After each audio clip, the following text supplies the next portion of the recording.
Man muss sicherlich über die normalen Grenzen des Maklerseins hinausgehen. Hier sind wir im absolut High-End-Bereich, was Luxus betrifft. Das Haus ist vor allem eine von den Juwelen des Jugendstils. Luxus lebt über Empfehlung.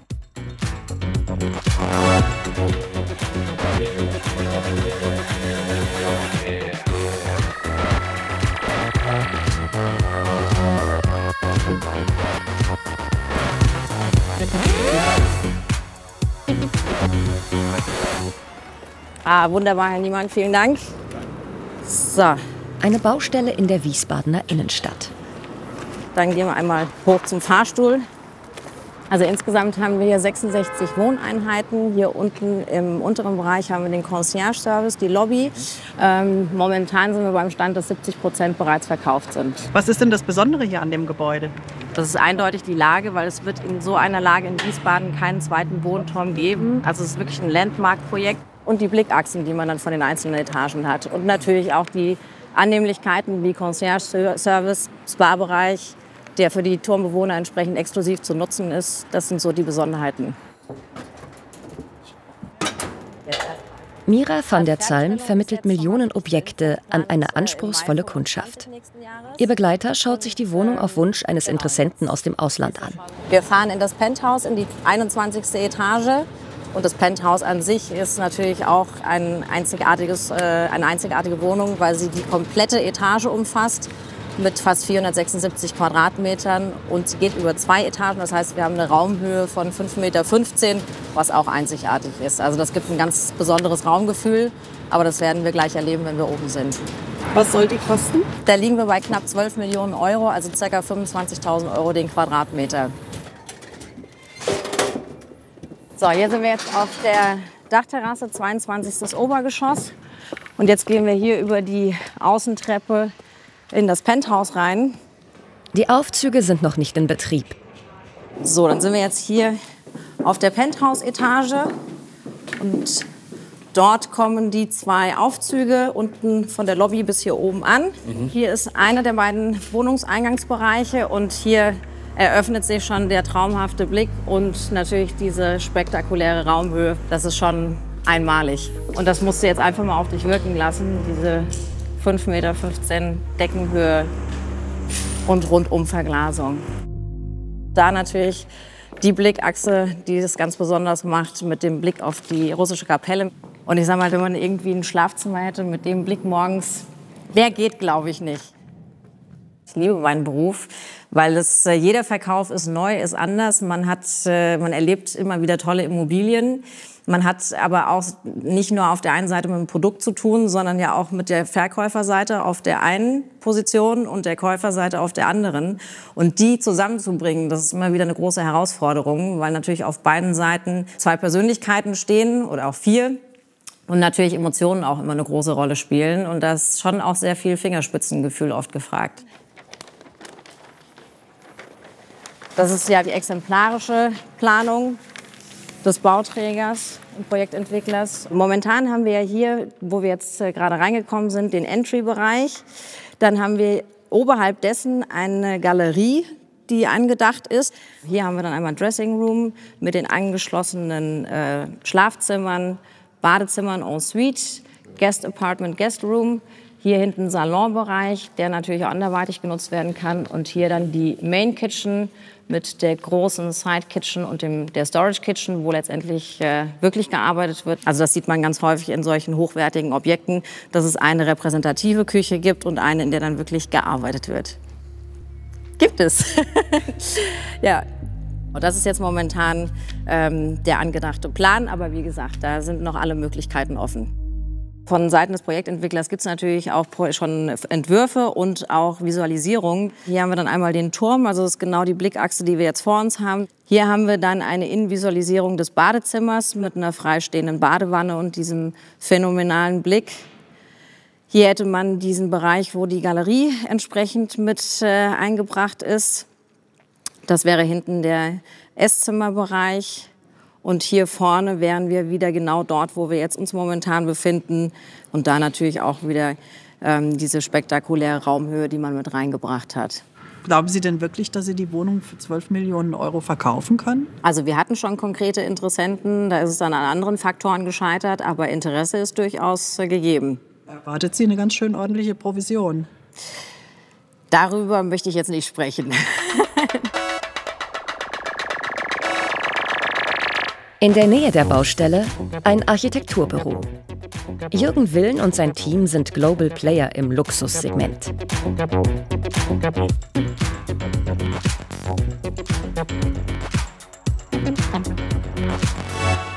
Das ist ein neuer Auftrag in Nigeria, in Lagos, Bayokuku. Und Bayokuku ist sozusagen das interessanteste und teuerste Wohngebiet. Also haben wir Folgendes entwickelt, und zwar anstatt Grundstücke nebeneinander haben wir die Grundstücke übereinander gestapelt. Das heißt, jede Etage ist sozusagen eine Wohnung, eine Villa, die jeweils auf der anderen sitzt. Und ich habe dann einen Lift und fahre in der Etage, wo ich wohne, aus dem Lift mit meinem Wagen raus in die Garage oder auf den Parkplatz. Jede Wohnung hat einen Pool. Das heißt also, auch hier sind wir im absolut High-End-Bereich, was Luxus betrifft. Wir sind hier in Wiesbaden 28 Leute. Wir haben Partnerbüros in Bratislava, in Nigeria, in London mit einem Sustainability Engineer, also einer, der weltweit führend ist in Nachhaltigkeit, da arbeiten wir zusammen. Und so haben wir ein Netzwerk, was seit über 30 Jahren sehr, sehr gut funktioniert. Die Vielfalt, die Möglichkeit, die wir als Architekten speziell im Ausland haben, ist meines Erachtens nach wesentlich größer, als das die in Deutschland ist. Die Kunden sind offener neuen Ideen gegenüber und mittlerweile auch ganz interessant die Nachhaltigkeit. Der größte Teil der Leute, mit denen wir zusammenarbeiten oder für die wir arbeiten dürfen, sind alle mit einer vernünftigen Bodenhaftung unterwegs.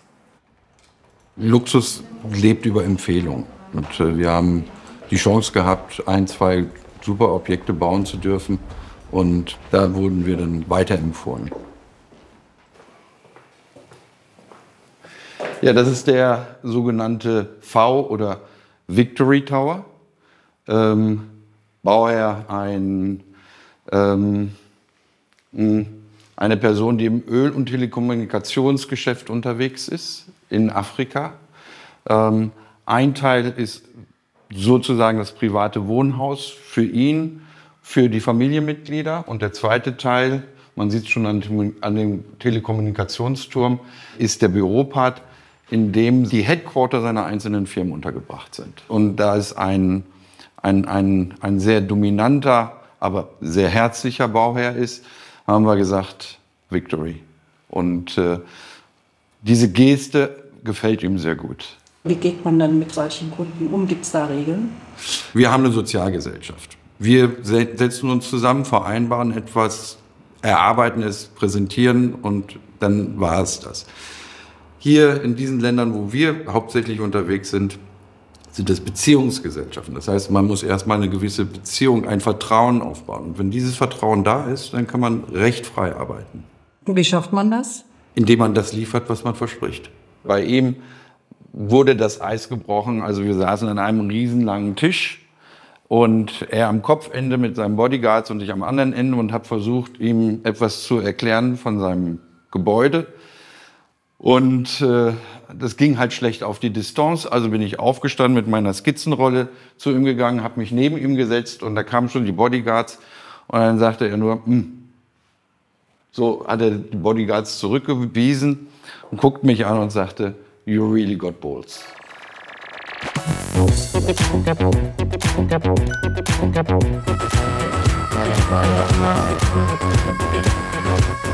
Das ist die Villa jetzt hier auf der rechten Seite mit dem schwarzen Zaun.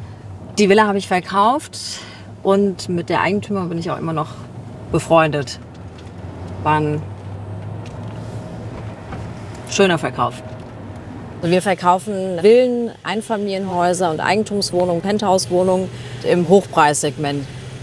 Villen, ich sag mal, bis 5, 6 Millionen und Penthäuser auch im Bereich um die 2-3 Millionen. Wir hatten eine sehr schöne Villa in einer prominenten Lage in Wiesbaden der Vermarktung. Und der Kunde kam dann mit einer Entourage von, ich sag mal, 4 teuren Fahrzeugen, ist er vorgefahren, hat auch wirklich nachhaltiges Interesse bekundet und das war ein Betrüger letztendlich. Also der hatte dann nicht nur den Bonitätsnachweis gefälscht, sondern also das war wirklich eine Betrugsmasche im weiteren Sinne und das Ganze ist dann auch vor Gericht gelandet. Bei den ganz hochpreisigen Objekten ist meist eine diskrete Vermarktung erwünscht. Das heißt, dass man wirklich nur über den bestehenden Kundenstamm und Kontaktpersonen die Objekte verkauft. Jetzt fahren wir schon auf die Villa drauf zu. Das sind 2 fast identische, baugleiche Villenhälften. Und die linksseitige, hier die gelbe vorne, die habe ich auch verkauft. Können Sie da einen Preis nennen? Darf ich nicht.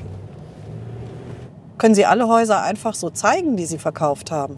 Nein, das muss ich natürlich vorher absprechen. Also bei uns wird ja Diskretion groß geschrieben und gerade wenn ein Objekt diskret vermarktet wurde, dass man das gar nicht öffentlich bewerben darf, dann ist natürlich meistens dann auch im Nachgang ein Stillschweigen darüber vereinbart.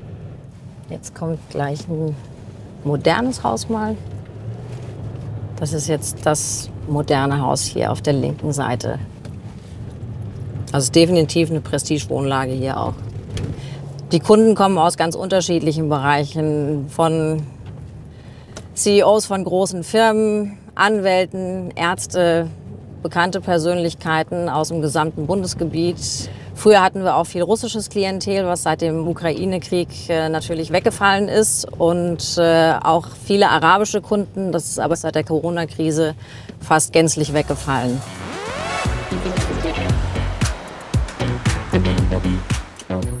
Hi Jolina, gab es irgendwelche Anrufe? Hallo Jutta. Hi Mira.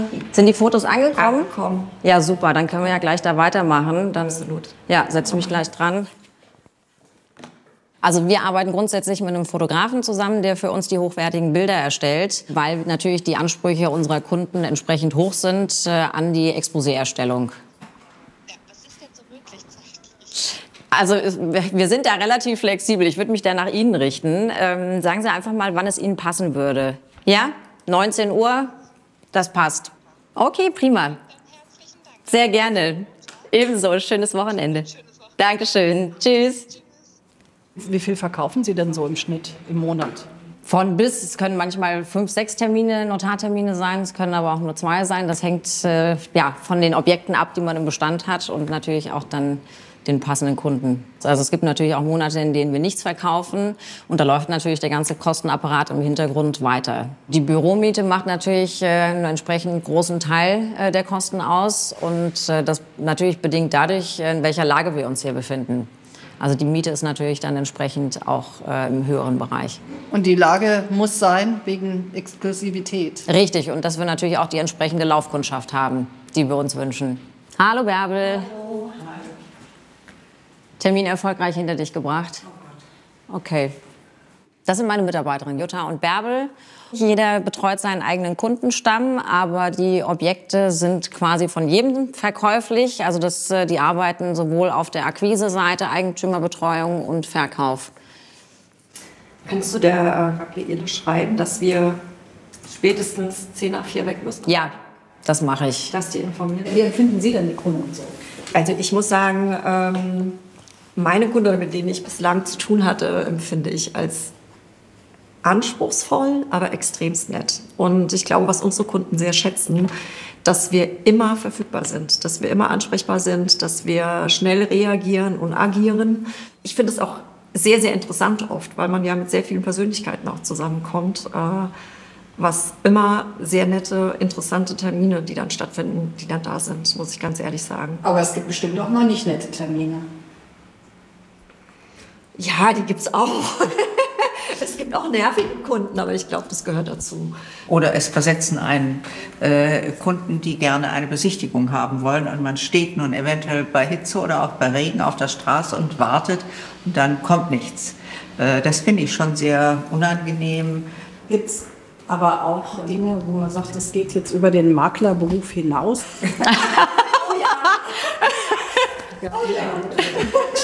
Oh ja, ich bin da eine Spezialistin drin. Ich sage immer meinen Kunden viel zu viel zu. Also wir haben es wirklich schon geschafft. Ich habe war ein Gemeinschaftsgeschäft mit einem Kollegen eine Villa verkauft, die toll war. Und das stand noch Mobiliar drin. Und ich habe gesagt, ja, das räumen wir für Sie aus. Das ist kein Thema. Das endete wirklich in einem Drama. Wir mussten, glaube ich, 4-mal Sperrmüll bestellen. Mira musste mit antanzen, auch andere Kollegen, weil es sich herausstellte, dass das unfassbar schweres Mobiliar war. Und vor allen Dingen habe ich vergessen, den Speicher zu öffnen. Und der war voll.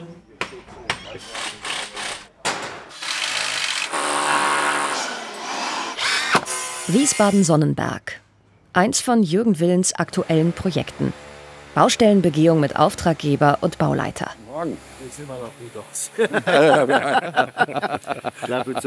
Wenn jetzt zum Beispiel ein Cayenne hier auch da durchfährt. Aber wir haben 2,20 Meter oder 40 sogar, 40, ja.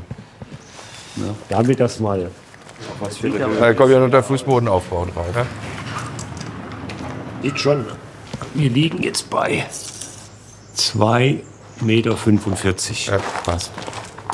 Wir haben ein historisches Gebäude in den Entwurf mit aufgenommen und wir haben die Möglichkeiten, den Altbau und den Neubau miteinander zu verbinden, um so interessante Wohnungen zu erhalten. Haben Sie ein Faible für denkmalgeschützte Häuser? Ich habe Respekt vor guter Architektur und erst recht, wenn die historisch ist, klar. Ja. Für wann ist die Anfüllung wieder geplant? Hier kommt jetzt erst noch eine Seitenwand, ja, damit dann der Bereich angefüllt werden kann. Und hier in dem Bereich wird hier terrassiert, ne? Terrassiert und eine grüne Wand entsteht hier. Ja, gut. Also hier kommen Bambuspflanzen, die werden hier eingesetzt, die 6 bis 8 Meter hoch gehen. Wenn man mal nach oben sieht, haben wir hier über 8 Meter felsiges Material, weit über 5.500 Kubikmeter, was hier abgefahren worden ist. Das entspricht ca. fast 450 Sattelzüge. So, und das ging auch nur mit dem Spezialtiefbau? Geht nur mit Spezialtiefbau. Wie man sieht, haben wir eine sehr aufwendige Wand, eine sogenannte Spritzbetonwand, damit das nicht zusammenbricht, um dieses Bauwerk, was jetzt hier entstanden ist, bauen zu können. Hier grenzt ja der sogenannte Birnbaum an, wo es ja ein reines Neubaugebiet ist, wo eben viele berühmte Persönlichkeiten aus Funk und Fernsehen, Politik und Sport leben. Und diese 1700 Quadratmeter Grundstücken, was wir jetzt hier bis jetzt nur geschaffen haben, da sind wir schon nur in diesen Kosten, ohne Planungskosten, bei 7.000 bis 8.000 Euro pro Quadratmeter. Und da sieht man schon, wie die Kosten, nur alleine die Kosten in die Höhe schnell. So, wieder. Ja, ja, aber ihr müsst die Klinkerwand lassen, nicht verputzen. Ja. Mal sehen, habe ich auch schön gesagt. Ich hoffe, die hören drauf. Das ist jetzt hier dieser Neubau, das Gartenhaus, in dem wir stehen. Ne? Wir stehen im Augenblick hier. Also das ist der Altbau, das ist der Neubau an dem Altbau als Gelenk sozusagen. Und das ist das Gartenhaus. Das ist die Totale von dem Grundstück. Das Grundstück geht noch hier weiter rüber. Man sieht die Burg, die Blicke, die wir herausgekiezelt haben. Also Ende dieses Jahres sind wir fertig. Und dann ist es über 8 Jahre her von unserem Kaufdatum. Warum so lang? Abstimmung mit Ämtern. Ob man jetzt in Nigeria baut oder in Deutschland baut. Was macht denn da so den Unterschied aus? Also in dem gleichen Zeitraum bauen wir da ganz andere Gebäude. Ja, also Genehmigungszeitraum maximal 1 Jahr, dann bauen bis zu 4 Jahren, aber dann bist du schon bei Gebäuden, die über 20, 30 Stockwerke haben, also locker bei 140 Metern Höhe. Ne? In Nigeria ist der Aufwand der Verwaltung auch sehr hoch. Die haben das englische Recht. Ne? Also die planen nach den englischen Standards und die sind ähnlich den Deutschen.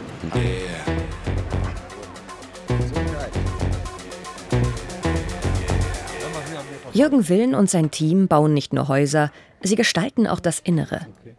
Ein Auftrag in Osteuropa. Da haben wir diese Fliese. Das ist jetzt hier für einen privaten Wein- und Champagnersammler das Probierzimmer mit einem Probiertisch, einer eigenen Bar. Und man geht hier, also zum Weinkeller hin ist es verglast. Der Weinkeller fasst 30.000 Flaschen, bis zu 30.000 Flaschen. Und von dort geht es in den Champagnerkeller, der bis zu 5.000 Flaschen fasst am Ende. Jetzt sei nochmal das Barbecue-Haus, bitte. Also das Barbecue-Haus ist kein Raum, das ist ein komplettes Haus, ein eigenes Haus.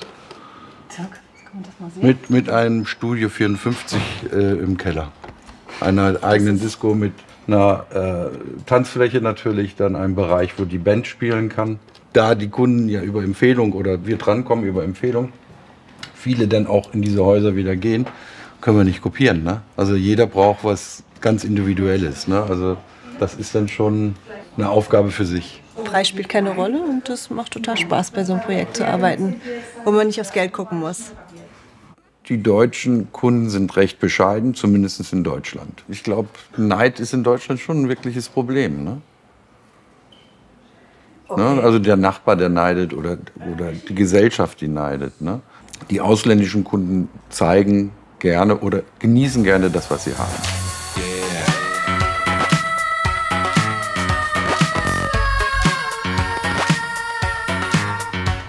Das ist in Israel, in Tel Aviv. Das ist ein Kamin. Ein Kamin in einer vertieften Sitzlounge. Also diese Olivenbäume sind über 500 Jahre alt. Ne? Die haben wir gefunden im Land und haben sie umgepflanzt. Ne? Also es ist auch jemand, der gerne Autos sammelt. Und der hat ein automatisches Regalsystem unterirdisch eingebaut, in dem der Wagen gewaschen und um 180 Grad gedreht wird. Also er fährt gerade ins Haus rein und er fährt gerade auf die Straße wieder raus. Dies ist am Schwarzen Meer. Das ist eine Villa mit einem 50 Meter Meerwasserpool im ersten OG. Ist auch im Bau. Das sind Glasböden, die sozusagen Licht in den unterliegenden Spa-Bereich bringen. Wie viele Jahre wird daran gebaut denn? 4 Jahre. 4 Jahre? 4 Jahre. Warum dauert das so lange? Ist das normal? Also ich meine, da sind ja ganze Hochhäuser entstanden in der Zeit. Ja, aber die Innenausstattung ist sehr, sehr aufwendig und mit Zeitdruck funktioniert es nicht. Es ist alles One-Off. Das ist nichts von der Stange. Und alles muss designt und entsprechend produziert werden. Und das dauert. Und wer ist da jetzt der Auftraggeber? Einer der weltgrößten Fischhändler. Deswegen das Dach über dem Eingang symbolisiert ein umgedrehtes Boot. Ich fand die Idee richtig gut.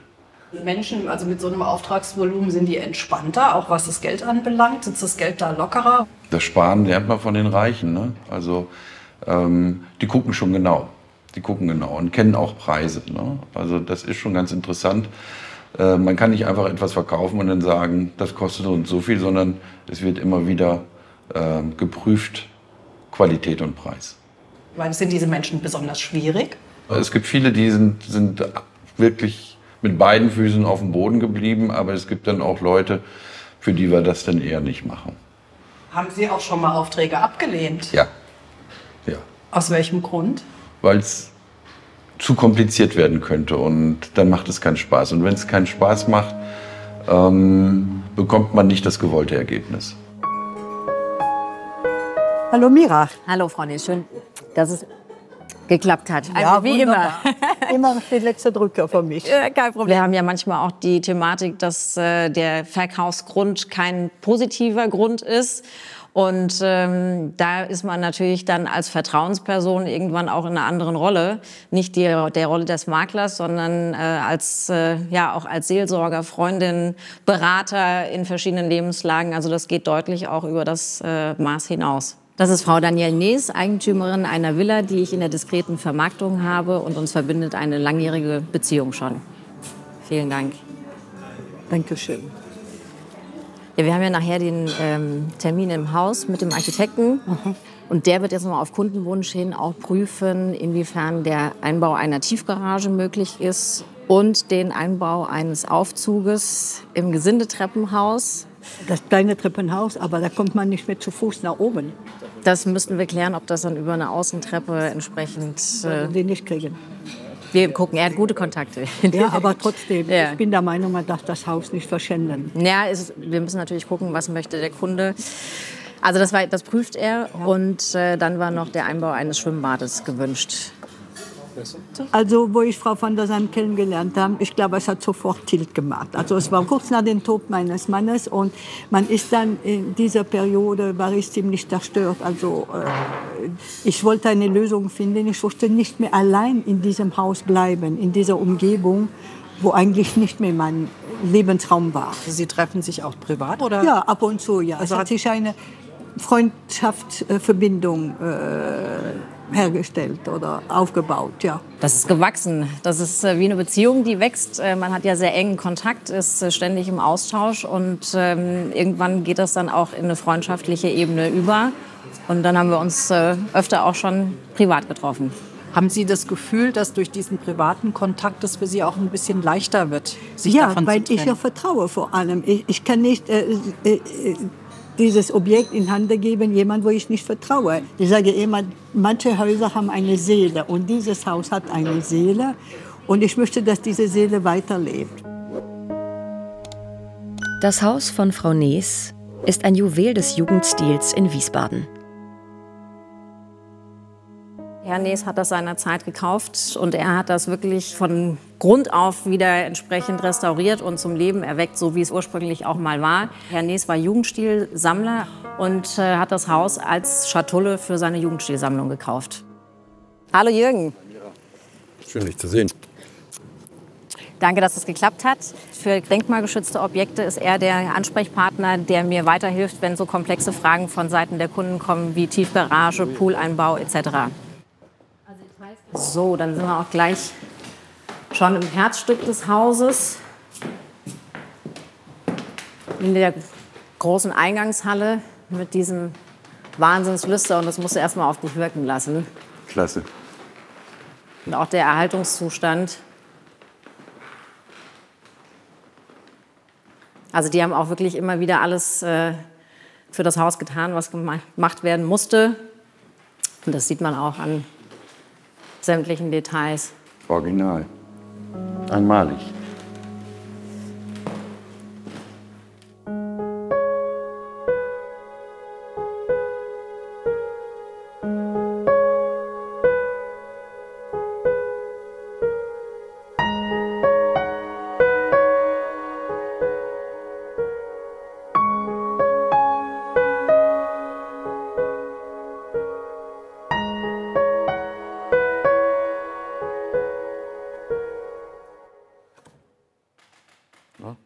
Hier in dem Haus war die größte private Jugendstilsammlung von Europa. Leben in einem Museum, oder? Frau Nees und Herr Nees, die haben das nicht als solches empfunden. Okay. Das ist ein ganz eigener Lebensstil. Aber das Schöne ist ja, das ist die passende Sammlung zum passenden Haus. Richtig. Das ist ein Gesamtkunstwerk gewesen. Die Sammlung hat das Ehepaar als Schenkung dem Museum Wiesbaden übertragen. Wird dir dann auch einmal das Haus noch weiter zeigen? Ja. Dann zeige ich dir noch mal hier drüben die Nebenräume, weil die haben auch noch mal einen ganz tollen Stuck hier oben, der auch wahnsinnig gut herausgearbeitet ist. Da sieht man auch, dass er nicht einfach drüber gepinselt wurde, sondern das ist wirklich... Es ist liebevoll restauriert. Ja. Ja. Jeder Raum hat für sich so eine ganz eigene Geschichte. Dementsprechend Schick. war das auch alles möbliert. Also alles hatte seine eigenen Themenbereiche, ja. Jedes Zimmer für sich. Hier hinten, das war ursprünglich ein Balkon gewesen, wie man sieht. Das haben sie später dann zum Wintergarten ausgebaut. Ja. Schlägt das Architektenherz da höher? Definitiv. Definitiv. Es gibt natürlich immer wieder von Kundenseite her bestimmte Themen, die angesprochen werden. Also einmal haben wir hier die Thematik der Stellplätze. Wir haben zwar Außenstellplätze, aber die meisten Kunden haben nicht nur ein Auto, sondern auch mehrere und hätten gerne eine Garage. Und das ist so ein Punkt, der immer wieder angesprochen wird, den ich gerne jetzt mit Jürgen klären würde. Schwimmbad ist auch immer wieder ein Punkt. Könnte man das hier noch irgendwo integrieren? Auf dem Grundstück wird es wahrscheinlich nicht funktionieren. Aber da war auch schon der Gedanke, irgendwie, wenn man eine Tiefgarage schaffen würde, dass man das entsprechend noch vergrößert um einen Wellnessbereich. Das sind so die Punkte. Ist sowas denkbar hier in dem Haus? Klar. Klar. Wir müssen mal durchgehen, gucken, wie es ist. Dann muss ich die Grundrisse analysieren und dann würde ich verschiedene Konzepte ausarbeiten, die verschiedene Bedürfnisse durchaus bedienen. Aber man muss sehr gefühlvoll an so ein Projekt rangehen. Und wenn man etwas eventuell ergänzt, würde ich das machen, indem ich auch das 21. Jahrhundert zeige. Also sehr reduziert, sehr minimalistisch rangehen, aber durchaus zeigen, es ist etwas passiert. Dann gehen wir einfach noch mal einmal weiter. Hier siehst du auch noch die Originalböden, die wir eigentlich überall im Haus wiederfinden, glücklicherweise. Wunderschön, Top-Zustand. Ja, die man ja auch so belassen würde, weil die sind einwandfrei. Da hinten sind dann die Nebenräume und dann kommen wir auch wieder zu der Eingangshalle. Dann gehen wir einmal eine Etage weiter hoch. Aber die Fenster würdest du auch so belassen? Auf jeden Fall. Wenn man dann die Dichtung noch mal überarbeitet oder welche einsetzt, ne? Also so ein Fenster kann man auf neueste Technik bringen. Das wollte ich hören. So ein altes Haus ist in sich ein intaktes System.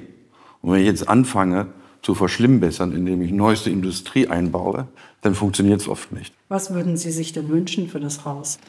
Top-Nutzer, die das verstehen. Es muss jemand sein, der das einfach zu schätzen weiß und der es auch genauso erhält. Wenn da jemand mit der falschen Kompetenz dran geht, dann kann er sowas natürlich auch kaputt machen und das wäre schade. Gibt es denn einen Kaufinteressenten? Ja. Darf ich fragen, wer? Nein. Hier hast du noch die fehlenden Unterlagen von der Villanes. Ne? Schau es dir an und dann gucken, was da zu übernehmen ist. Ne? Und dann den Schwerpunkt auf Spa, Tiefgarage. Ja, sehr gerne, ja.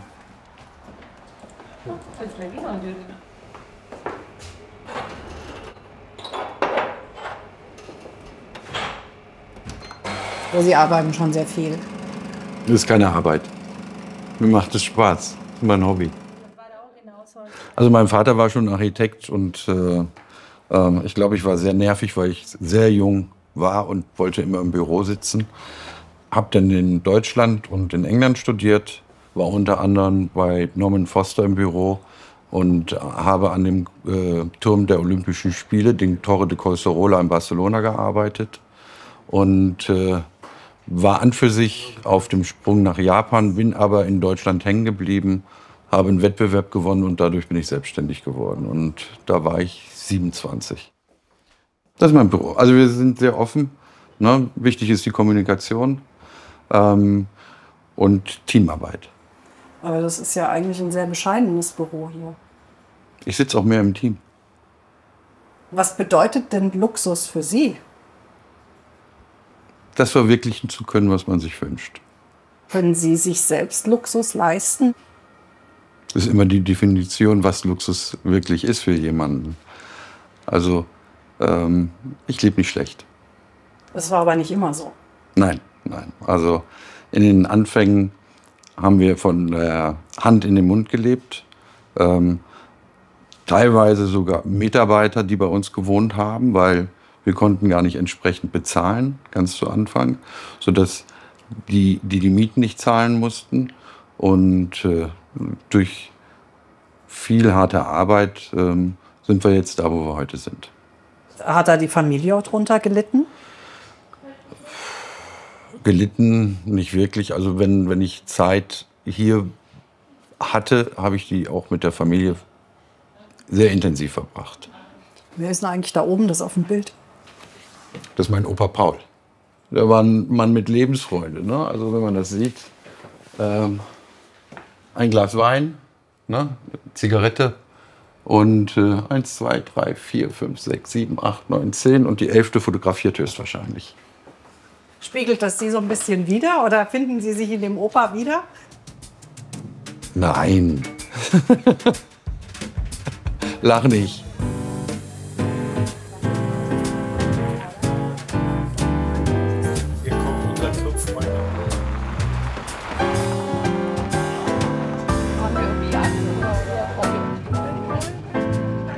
Oldtimer Rallye in Wiesbaden. Das ist das Auto meines Vaters und ich darf es dann zur Rallye auch mit mir ausleihen und fahren. Fahren Sie jedes Jahr mit? Seit 5 Jahren circa fahren wir jedes Jahr mit, ja. Und warum? Weil es ein tolles Ambiente ist und für uns eine ganz gute Plattform, um unsere Firma zu repräsentieren. Also hier trifft man die Kunden, die man braucht, oder? Richtig, würde ich schon sagen, ja.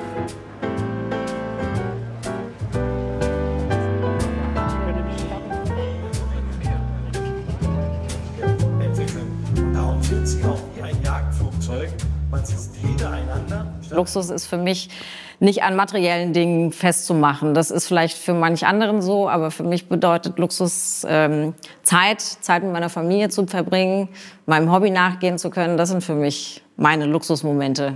Das ist Luke, mein Sohn, der ist 11 Jahre alt, meine Eltern und die mich auch immer tatkräftig unterstützen. Ursprünglich wollte ich mal Journalistin werden, aber als ich mit meinem Studium fertig war, begann gerade die Medienkrise und da gab es dann die Überlegung, was mache ich? Und dann mein Vater, der ist Architekt und da kam von ihm der Vorschlag, es mal mit der Maklerei zu probieren. Und dann habe ich seinerzeit angefangen, habe das 3 Jahre als freie Mitarbeiterin gemacht und wollte dann aber auf die Unternehmerseite wechseln. Und das habe ich dann mit meinem Vater zusammen gemeinsam aufgebaut vor 16 Jahren. Ist das ein schwieriges Metier? Wie Sehr schwierig.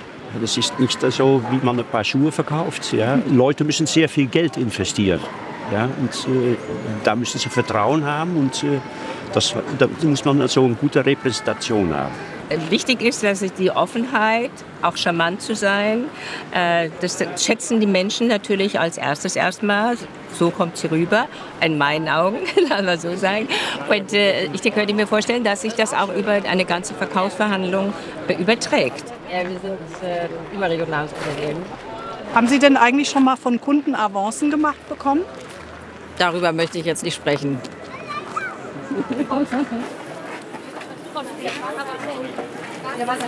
Sag mal, Luke, wie findest du denn den Beruf deiner Mutter? Sehr interessant. Kannst du dir vorstellen, den später auch mal machen zu wollen? Definitiv. Dafür arbeite ich auch in der Schule, um das machen zu können. Hast du schon Kontakt mit Kunden gehabt? Ja, ich bin auch oft im Büro. Die sind nette Leute. Es gibt nicht alle nett. Also ich war auch einmal im Büro, da waren nicht so nette Leute. Die waren eher unfreundlich, aber das gehört auch dazu mit dem Beruf. Und damit muss man lernen, umzugehen. Wie gehen denn die Kunden jetzt mit Ihnen um? Sind die irgendwie respektvoll oder gibt es da auch welche, die herablassend auf Sie... Gibt es auch. Also die meisten zum Glück sehr respektvoll, muss ich ehrlicherweise sagen. Aber es gibt natürlich auch welche, die einen auch manchmal von oben herab behandeln. Geht man dann? Und hast ein Auto gefunden? Professionell. Weglächeln.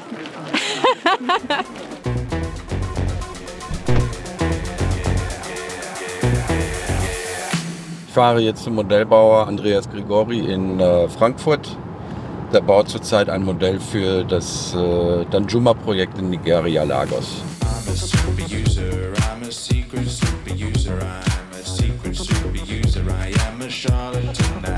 Eine winzige Hinterhofwerkstatt in Frankfurt. Hier entstehen Modelle, die in die Welt hinausgehen. Moin Andi. Servus. Na? Grüß dich. Wie sieht's aus? Ja, gut. Der ist ja doch noch nicht fertig. Naja, es sind noch ein paar Änderungen zu machen. Das müssen wir mal absprechen und dann machen wir das diese Woche. Funktioniert das Licht? Funktioniert. Du kannst es noch runterdimmen, oder? Ja, das ist besser. Hast du das Vordach? Das habt ihr gedruckt, ne? Das haben wir gedruckt, ja. Haben wir es hingelegt? Ich weiß es Ihr nicht. habt aufgeräumt, ihr findet nichts mehr. Ja, wir haben aufgeräumt, wir finden nichts. Das ist echt das Problem. Das ist der freigegebene Entwurf vom Bauherrn und den haben wir jetzt noch mal sozusagen als Modell dargestellt. Also wir arbeiten sehr viel mit Modellen, aber es ist ein Geschenk für den Bauherrn, ja. Das ist ja wahrscheinlich auch ein sehr aufwendiges Geschenk dann. Ja. Ja. 2,5 bis 3 Wochen Arbeit ist es schon. Ja. Was kostet sowas, wenn ich fragen darf? Über Geld sprechen wir nicht hier, oder? Aber schon. Ja, das kann man sich ja Das ausrechnen. hat seinen Preis. Ja. Ja, vor allen Dingen ist es auch was Greifbares, wo jeder mal drum rumlaufen kann, was anfassen kann, was gucken kann. Das ist halt besser als irgendein Foto, das an der Wand hängt.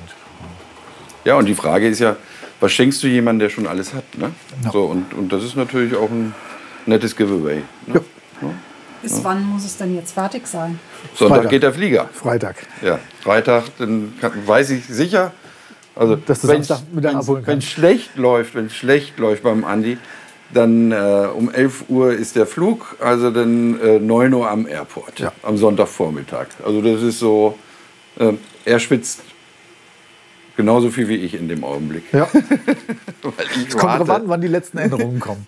Nein, das ist jetzt alles gemacht. Er macht eine super Arbeit, er macht einen super Job. Ne? Und er denkt mit und ist auch sehr flexibel. Das ist ein wichtiger, ganz wichtiger Punkt. Liebenswerter Chaot. Aber genial. Am Ende schafft er es doch immer wieder. Also noch die Structural Glazing Fassade polieren, dass die Klarsicht ist.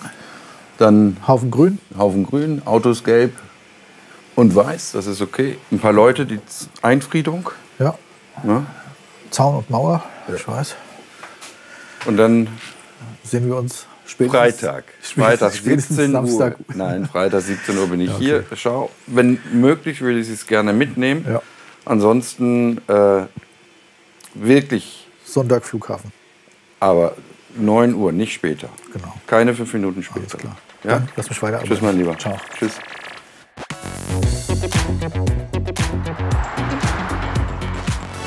Das Modell ist fertig geworden. Aber wieder ganz knapp. Kurz vor 9 war es am Flughafen.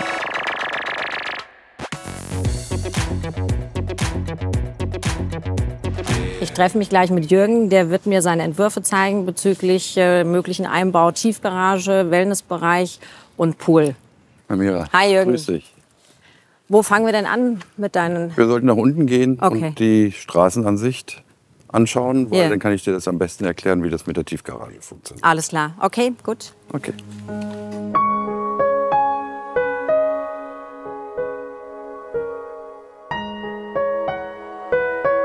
Am tiefsten Punkt sollte die Einfahrt sein. Ja.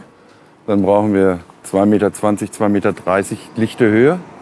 Dann haben wir noch genug Platz für das Geschoss oben drüber. Und über eine Dachbelichtung holen wir Licht rein. Und die Garage wird dann mit einer Galerie mit dem oberen Geschoss verbunden. Also du würdest 2 Geschosse quasi einplanen. Okay. Ja. Wow.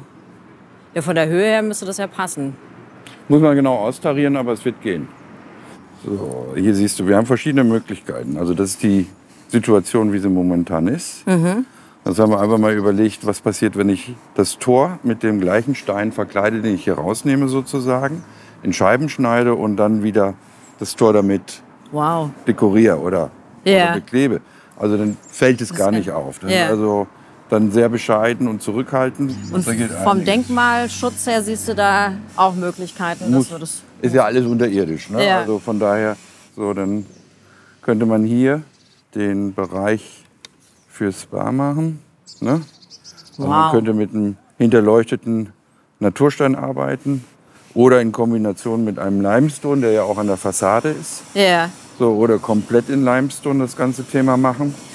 Also ganz reduziert, so eine Art Wellnessdusche, könnte auch ein Dampfbad werden. Und hier hättest du eine Sauna. Ne? Sind Sie denn dem Vertragsabschluss jetzt etwas näher? Ja, durch die positiven Aussagen und Ausarbeitungen von Jürgen, ja, definitiv. Kann jetzt noch was schiefgehen? Es kann immer was schiefgehen bis zum Schluss. Es ist schon selbst beim Notartermin passiert, dass einer der Parteien aufgestanden ist. Das kann durchaus vorkommen. Wie ist das dann für Sie? Frustrierend, weil man hat natürlich so viel Zeit und Zeit reingesteckt letztendlich und das ist natürlich extrem frustrierend, aber da hilft nur eins, da muss man sich einmal schütteln, aufstehen und weitermachen. Gibt es einen Auftrag, den Sie unwahrscheinlich gerne noch mal realisieren würden in Ihrem Berufsleben? Den hier. Das ist immer der neueste Auftrag, immer der beste Auftrag.